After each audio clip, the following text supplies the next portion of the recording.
मंत्री गिरीश महाजन यांचे एका महिला IAS अधिकाऱ्याशी संबंध असल्याचा खळबळजनक आरोप एकनाथ खडसेंनी केला आणि ती महिला IAS कोण आहे ती माहीत असल्याचा दावाही खडसेंनी केलाय। तर या आरोपांना उत्तर देताना महाजनांनी खडसेंना आव्हान दिलंय, एक पुरावा दाखवा, राजकारणातून बाहेर पडेन असं महाजन यांनी म्हटलंय। की रात्री 1 वाजेनंतर एका IAS अधिकाऱ्यांना त्यांनी 100 वेळा फोन केले। आता हे गिरीश महाजनांचे जे IAS अधिकाऱ्यांची आणि यांची गोष्ट आहे, हे सर्वश्रुत आहे, उभ्या महाराष्ट्राला माहिती आहे, आजचं नाही आहे। हे कित्येक वर्षापासून ही चर्चा महाराष्ट्रामध्ये सुरू आहे आणि ते अधिकारी कोण आहे हे सर्वांना श्रुत आहे, मलाही माहिती आहे, सर्वांनाच माहिती आहे। पण एखाद्या अधिकाऱ्याचं नाव घेणं योग्य होणार नाही असं अनिल सत्तेसुद्धा बोललेत। आणि मला वाटतं की असे जे मंत्री आहेत जे IAS अधिकाऱ्यांना फोन करतात असा अनिल सत्तेंचा आरोप आहे, त्यात जर तथ्य असेल त्यांना मंत्रिपदावर आणण्याचा काय अधिकार आहे? नैतिकता आहे की नाही? काहीतरी बायकांना बोलवायचं, बायकांना फोन करायचं असे जर आरोप होत असतील तर ते गंभीर स्वरूपाचे आरोप आहे। कशासाठी लोकांची दिशाभूल करतायत आणि म्हणून मला वाटतं काय असेल ते दाखवावं। पण मी जर एक गोष्ट सांगितली तर त्यांना लोक बाहेर निघाले तरी जोड्याने मारतील। मी त्यांच्या इतक्या खालच्या पातळीवर जाऊ शकत नाही। एक तरी पुरावा द्यावा कुठेतरी गोष्टीचा। गेल्या अनेक वर्षापासून वारंवार काहीतरी घाणेरडी भाषा करायची, घाणेरडं स्टेटमेंट करायचं, कमरेखालची भाषा करायची, काही सिद्ध करता येत नाही, आरोप करता येत नाही। त्यामुळे मग फक्त एकच त्यांचं की काहीतरी चरित्र हनन करायचं, याशिवाय त्यांच्याकडे दुसरं काही राहिलेलं नाही। माझं अजूनही त्यांना आव्हान आहे की त्यांनी एक पुरावा दाखवावा, मी सक्रिय राजकारणातून बाहेर पडेल। तर वक्फ विधेयकावरून उद्धव ठाकरे आणि आव्हाडांनी सरकारवर जोरदार टीका केली आहे। भाजप हा जमिनींचा व्यापारी आहे आणि त्यांना धर्माच्या जमिनी आपल्या मित्रांना द्यायच्या आहेत असा आरोप ठाकरेंनी केला। तर ख्रिश्चनांच्या जमिनी हडपण्याचा भाजपचा पुढील डाव आहे अशी टीका आव्हाडांनी केली आहे।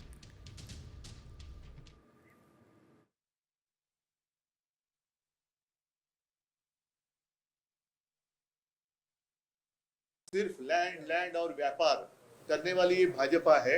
और ये क्या कहूं मैं, इनका तो पूरा लक्ष्य जो है अपने दोस्तों के ऊपर है। वक्फ बोर्ड के पास जितनी जमीनें निकालो अपने दोस्तों को दे दो। क्रिश्चियन कम्युनिटी के पास जैसे ऑर्गेनाइजर में बात आई है तो अब उनकी जमीन निकालो अपने दोस्तों को दे दो। कल उठकर गुरुद्वारा के पास है, हमारे जैन लोग हैं, जैन भाई उनकी जमीन होगी, हिंदुओं की जमीन है, सब जमीन एक ही अपने दोस्तों को देने वाले हैं। बाकी समाज के प्रति इनका कोई प्यार नहीं है और इसीलिए हमने उसका विरोध किया है। वक्फ म्हणजे मुस्लिम समाजाच्या दान केलेल्या जमिनीविषयी ताब्यात घेण्याविषयी सरकारने याच्यावर चर्चा चालूच असतानाच या मासिकामध्ये छापून आलं ते ख्रिश्चन धर्मियांकडे वक्फपेक्षा अधिकच्या जमिनी। दुसरा अर्थ असा की आता मुसलमानांच्या जमिनी झाल्या, आता ख्रिश्चनांच्या जमिनी ताब्यात घ्या। वक्फ याचा अर्थ दान, दान केलेल्या जमिनी होत्या आणि त्या कोणी असो त्याला विक्रीला परवानगी नाही। पण सरकारने आपला हेतू स्पष्ट केला की वक्फच्या जमिनी आम्ही बाजारात आणून विकणार आहोत। तर खासदार संजय राऊत यांनी मोदी सरकारवर गंभीर आरोप केलेले आहेत। भविष्यात मुस्लिमांच्या सगळ्या संपत्त्या भाजपच्या संबंधित उद्योगपतींच्या किंवा त्यांच्या नेत्यांच्याच घशात जातील असा आरोप संजय राऊत यांनी केला। तसंच हिंदुत्वाचं नाव घ्यायचं आणि देश विकायचा, सारं गिळायचं अशी टीकाच संजय राऊतांनी केली आहे। भारतीय जनता पक्ष कोणत्याही विषयाचा संबंध हिंदुत्वाशी जोडून या राज्यातलं आणि देशातलं वातावरण गढूळ करतात। आता त्या 2 लाख कोटींच्या जमिनी आणि हिंदुत्व याचा काय संबंध लावायचा आहे लोकांनी? आम्ही हिंदुत्वाचं फार मोठं काम केलं, काय किती हिंदूंना एवढं मूर्ख समजता तुम्ही या देशातल्या? प्रश्न असा आहे, या 2 लाख कोटीच्या जमिनी ह्या लोकांना खायच्या। मुंबईतल्या अनेक वक्फ बोर्डाच्या इमारतीवरती अलिशान घरं उभी आहेत उद्योगपतींची, ती कायदेशीर करण्यासाठी बिलं आणले आहेत। एकनाथ शिंदेंच्या टीकेनंतर ठाकरे गटाचे खासदार संजय राऊतांनी शिंदेंवर घणाघाती टीका केली। UBT यामध्ये बी आहे तो एकनाथ शिंदेंना काढता येणार नाही असा टोलाच राऊत यांनी लगावलाय। एसएनसी म्हणजे काय? शॉर्टकट? मग मी असं म्हणू का त्यांचा UT आहे, यूज अँड थ्रो। असं म्हणू, वापरो और फेको, ही त्यांची नीती आहे. मला बोलायला लावू नका. माझ्याकडे भरपूर काय आहे. मी शांत आहे. मला शांतपणे काम करू द्या. तुम्ही मला गद्दार गद्दार गद्दार गद्दार म्हणून हे केलं, खोके खोके म्हणून केलं. अरे तुम्हाला महाराष्ट्रातल्या जनतेने खोक्यामध्ये बंद करून टाकलं. एकनाथ शिंदेचं ड्रीम प्रोजेक्ट एकच होतं, ते म्हणजे शिवसेना फोडायची आणि मोदींच्या पायाशी नेऊन ठेवायची. यूज अँड थ्रोमध्ये मध्ये बाळासाहेब ठाकरे आहेत बी, त्याचं काय, ते त्यांना काढता येणार नाही ना. यूज अँड थ्रो आहे, मध्ये ब आहे ना, त्या बचं काय, बाप आहे तो. तर वळूया पुढील बातमीकडे. शेतकऱ्यांबद्दल केलेल्या वक्तव्यावरून अजित पवारांनी कृषी मंत्री माणिकराव कोकाट यांना फटकारलंय. लाईटली बोलून कुणालाही दुखावू नका असं अजित पवार म्हणालेले आहेत. शेतकऱ्यांबद्दल आम्हाला आत्मीयता आहे असंही त्यांनी यावेळेस म्हटलं. नुकसान पाहणी दौऱ्यादरम्यान कर्जमाफी मिळाल्यानंतर त्या पैशांचं काय करता, शेतीमध्ये गुंतवणूक करता का, असा सवाल कोकाट यांनी शेतकऱ्यांना विचारला होता. नाहक असं कोणी लाईटली बोलून कुणाला दुखवण्याचं काही कारण नाही, कारण तो लाखाचा पोशिंदा आहे. आज तो आपल्याला सगळ्यांना जगवण्याचं काम करतो, भाजीपाला फळं धान्य देण्याचं काम करतो. आणि त्याच्यामुळं शेतकऱ्यांच्या संदर्भामध्ये आम्हाला सगळ्यांना आपलेपणा आहे, आत्मीयता आहे. त्यांना वेगवेगळ्या ठिकाणी मदत करणं हे आमचं कर्तव्य आहे. उपमुख्यमंत्री अजित पवारांनी फटकारल्यानंतर कृषी मंत्री माणिकराव कोकाट यांना उपरती आली आहे. शेतकऱ्यांबद्दल अनावधानानं वक्तव्य केलं, शेतकऱ्यांच्या मान सन्मान दुखावला गेला असेल तर मात्र दिलगिरी व्यक्त करतो असं देखील त्यांनी म्हटलंय. नुकसान पाहणी दौऱ्यादरम्यान कर्जमाफीच्या पैशांची शेतीमध्ये गुंतवणूक करता का असा सवाल कोकाट यांनी शेतकऱ्यांना विचारला होता. वाटच पाहिजे कर्जमाफी व्हायची, तोपर्यंत काय भरायचं. यापेक्षा आठभर मला एक सांगा, आता हे मीडिया चालू आहे, मीडिया असं बोलत नाही. तुम्हाला कर्जमाफी झाल्यानंतर जे पैसे येतात त्या पैशाचं काय करता तुम्ही? शेतीमध्ये गुंतवणूक आहे 1 रुपयाच तरी नाही, बिलकुल सरकार शेतीमध्ये गुंतवणुकीला पैसे देणार तुम्हाला. आता पोखराच्या माध्यमातून तुम्हाला पाईपलाईनला पैसे आहेत, इरिगेशनला पैसे आहेत, तुम्हाला क्रॉपला पैसे आहेत, शेततळ्याला पैसे आहेत, सगळ्याला पैसे आहेत. भांडवली गुंतवणूक कोण करतं? सरकार. शेतकरी करतं का? शेतकरी म्हणतो विम्याचे पैसे पाहिजे, याचे पैसे पाहिजे, मग साखरपुडे करा, मग लग्न करा. काल अनावधानाने आणि मस्करीने केलेल्या गोष्टीमुळे महाराष्ट्रातील शेतकऱ्यांचा मान सन्मान दुखावला गेला असेल तर कालच एका चॅनलवर मी या ठिकाणी दिलगिरी व्यक्त केलेली आहे. आज पुन्हा एकदा महाराष्ट्रातील तमाम शेतकऱ्यांचा जर या ठिकाणी मान सन्मान दुखावला गेला असेल तर मी पुन्हा एकदा दिलगिरी व्यक्त करतो. धन्यवाद. बारामतीमध्ये एका तरुणाला झालेल्या मारहाणीवरून अजित पवारांनी संताप व्यक्त केला आहे. अजित पवारांजवळचा असला तरी मारहाण करणाऱ्यांचा बंदोबस्त करा असे आदेशच त्यांनी पोलिसांना दिले. फुटबॉल खेळावा तसं ते मारत होते असं देखील ते म्हणाले. बारामतीत 3 तरुणांनी एका युवकाला मारहाण केल्याचा एक व्हिडिओ सोशल मीडियात व्हायरल झाला होता. 2 मोटरसायकलवरून 4 मुलं आली आणि त्यांनी एकाला जे बेदम मारला. तुमच्याकडे पण काही क्लिप आली असेल. त्याला लाथा काय मारत होते, फुटबॉल कसा खेळावा तसं लाथा बोक्या मारत चाललं होतं. मी पोलिसांना सांगितलं, उद्या अजित पवारच्या जवळचा कार्यकर्ता हनुमंतराव कुणी असलं आणि त्याच्या मुलांनी जरी असलं केलं तर त्याचा बंदोबस्त करायचा. कुणी कायदा हातात घेऊ नका. कुणी तुमचं काही चुकीचं केलं आमच्या पोलिसांच्याकडे येऊन तक्रार करा. उपमुख्यमंत्री एकनाथ शिंदेंनी महाविकास आघाडीवर गंभीर आरोप केला आहे. एकनाथ शिंदे आणि देवेंद्र फडणवीसांना जेलमध्ये टाकू, त्यांना बर्फाच्या लादीवर झोपवून मारू, एवढी हवा त्यांच्या डोक्यात गेली होती अशा शब्दात त्यांनी हल्लाबोल केला आहे. या महाराष्ट्रातल्या जनतेने आणि तुम्ही सगळ्यांनी मिळून भरभरून दिली, लँडस्लाइड मॅन्डेट दिलं, ऐतिहासिक दैदिप्यमान विजय या विधानसभेच्या निवडणुकीमध्ये. लोकसभेमध्ये फेक नॅरेटिव्ह पसरवलं, संविधान खतरे में, संविधान बचाव, संविधान बदलणार, आरक्षण जाणार, अमकं होणार, तमकं होणार. त्यांना वाटलं विधानसभेत पण असंच करू. मुख्यमंत्री उपमुख्यमंत्री सगळी मंत्रिमंडळाचं वाटप केलं आणि म्हणाले याला जेलमध्ये टाकू, त्याला जेलमध्ये टाकू, एकनाथ शिंदेला टाकू, देवेंद्र फडणवीसांना टाकू, अमक्याला टाकू, तमक्याला टाकू, बर्फाच्या लादीवर झोपून मारू. एवढी हवा त्यांच्या डोक्यात गेली होती. छत्रपती संभाजीनगरात भर चौकात कुख्यात गुन्हेगारानं रिक्षा चालकावर कोयत्यानं हल्ला केला. पोलिसांनी दहशत माजवणाऱ्या या कुख्यात गुन्हेगाराचा मग 12 तासातच माज उतरवला. ज्या चौकात कोयत्यानं हल्ला झाला त्याच ठिकाणी पोलिसांनी या गुन्हेगाराची धिंड काढली आणि या हल्लेखोरावर बलात्कार, खून, लूटमारी यासारखे तब्बल 15 गंभीर गुन्हे दाखल असल्याची माहिती समोर आली. सय्यद फैजल उर्फ तेजा असं या हल्लेखोराचं नाव आहे, ज्याचा माज नंतर मात्र पोलिसांनी उतरवलेला आहे. त्यामुळे राज्यात कायद्याचं राज्य आहे हेच दाखवण्याचा पोलिसांचा हा प्रयत्न. कोयता घेऊन रिक्षा चालकाला मारहाण करून धमकावणारा, यानंतर मात्र पोलिसांनी त्याला कायद्याचा धाक काय असतो हे दाखवून दिलं.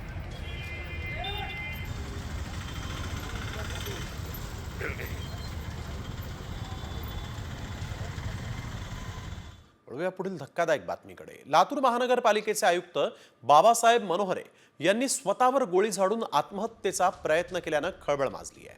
शासकीय बंगल्यावर काल रात्री 11:15च्या सुमारास त्यांनी रिव्हॉल्व्हरमधून डोक्यात गोळी झाडण्याचा प्रयत्न केला. बाबासाहेब मनोहरे गंभीर जखमी असून त्यांची प्रकृती चिंताजनक असल्याचं सांगितलं जात आहे. त्यांच्यावर सध्या लातूरमधील सह्याद्री रुग्णालयात उपचार सुरू आहेत.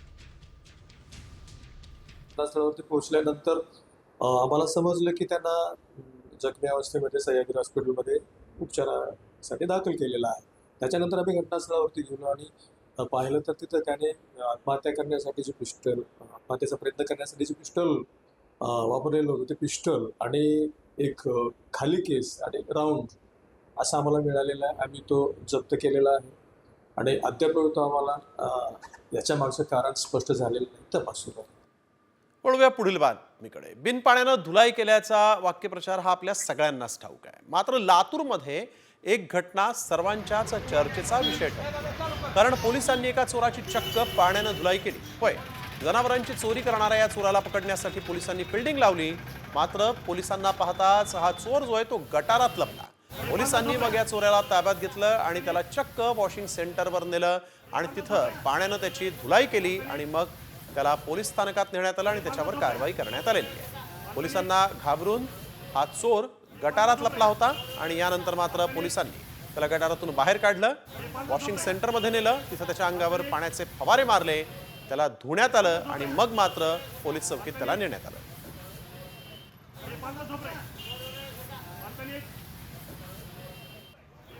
वळूया पुढील राजकीय बातमीकडे. उद्धव ठाकरेंनी भाजपवर जोरदार हल्लाबोल केलाय. भाजपचा वर्धापन दिन तिथीप्रमाणे की सोयीप्रमाणे असा खोचक सवाल उद्धव ठाकरेंनी विचारला. रामासारखं वागण्याचा प्रयत्न करा असा टोलाही त्यांनी भाजपला लगावलाय. नाही, आज भाजपचा वर्धापन दिन आहे तो तिथीप्रमाणे, तारखेप्रमाणे की त्यांच्या सोयीप्रमाणे, कशाप्रमाणे ते तर सांगा, मग तशा शुभेच्छा देतो.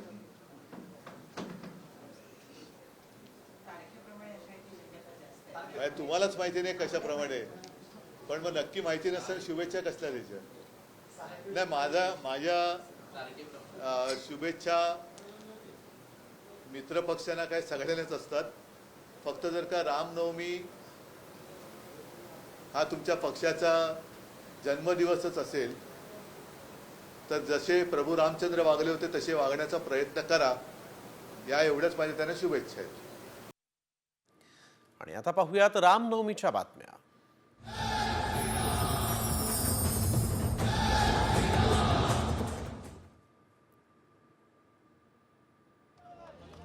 रामनवमी निमित्त नागपुरात शोभायात्रा काढण्यात आली आणि या शोभायात्रेत देवेंद्र फडणवीस, नितीन गडकरींनी हजेरी लावली. यावेळेस मोमिनपुरा भागात शोभायात्रा आल्यावर मुस्लिम बांधवांकडून या शोभायात्रेवर फुलांचा वर्षाव करण्यात आला.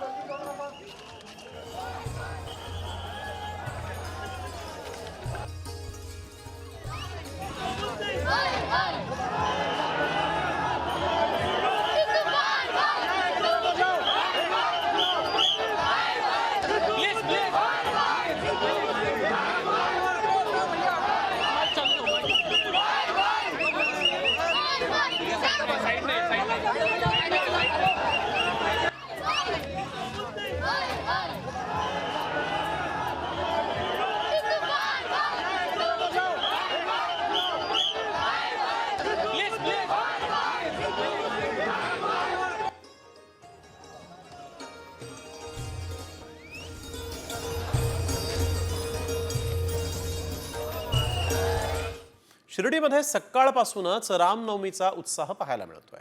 साई समाधी मंदिर आणि साई मूर्ती विविध रंगी फुलांनी सजली होती. साई मूर्तीला कोट्यावधी किमतीची सोन्याची आभूषणं या ठिकाणी वाढवण्यात आली असून आज साई मूर्तीच्या विलोभनीय रूपाचं दर्शन भाविकांना झालेलं आहे.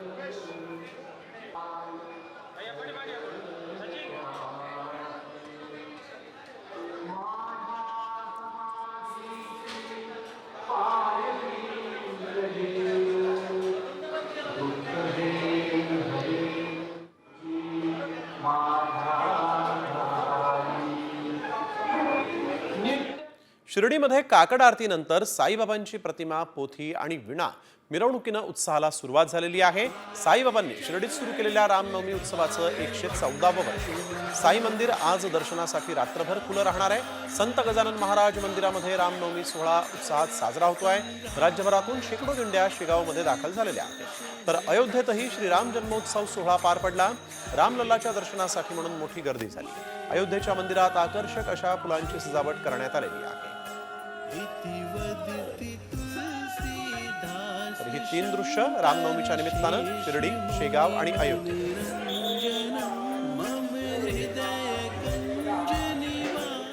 वडाळ्यामधल्या राम मंदिरामध्ये देखील मोठ्या भक्तिभावानं आणि उत्साहात रामनवमी साजरी करण्यात आलेली आहे. तर नाशिकच्या काळाराम मंदिरात देखील राम जन्मोत्सव साजरा करण्यात आला. यावेळेस नागपुरातही रामाच्या दर्शनासाठी भाविक मोठ्या प्रमाणात गर्दी करून या ठिकाणी आले होते. वडाळ्याचं राम मंदिर, नाशिकमधील काळाराम मंदिर, तर नागपुरातलं देखील राम मंदिर आपण पाहतोय, जिथं रामनवमीचा सोहळा पाहायला मिळाला.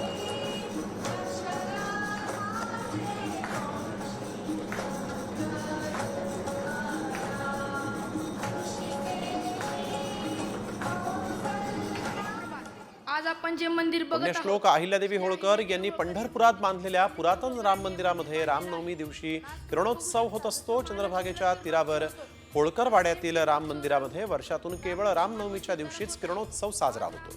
स्वतःच्या झरोक्यातून सूर्यकिरणांचा प्रकाश प्रभू श्रीरामाच्या मूर्तीवर पडतो आणि या प्रकाशानं संपूर्ण राम मंदिर उजळून निघतं.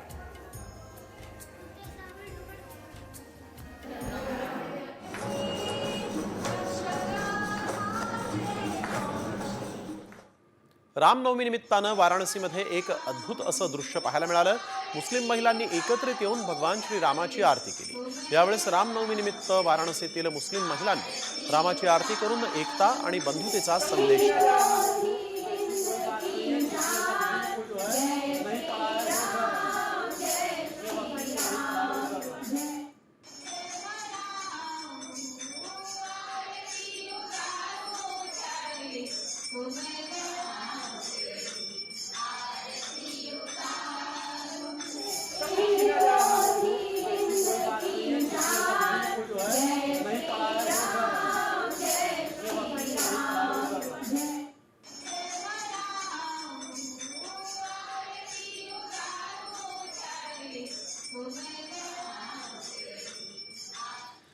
आता बातमी कोकणाला झोडपणाऱ्या अवकाळी पावसाची आहे. सावंतवाडी तालुक्यातील बांदा शहर आणि परिसराला चक्रीवादळासह मुसळधार पावसानं झोडपून काढलं.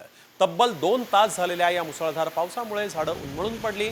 काही वेळासाठी वीज पुरवठा खंडित झाला होता. मुसळधार पावसाचा केळी आणि काजू पिकालाही फटका बसलेला आहे.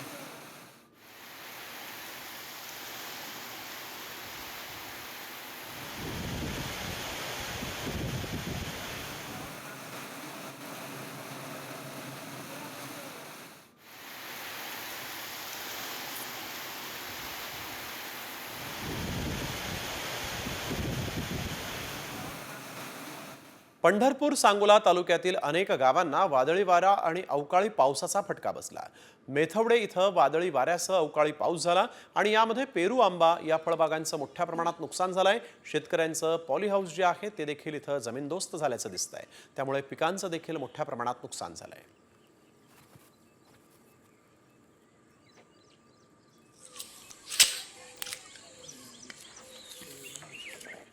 तर एक महत्त्वाची बातमी, मुंबई शहराला पाणी पुरवठा करणाऱ्या 7 तलावांमधली पाणीसाठा जो आहे त्या संदर्भातली एक महत्त्वाची बातमी इथं समोर येते.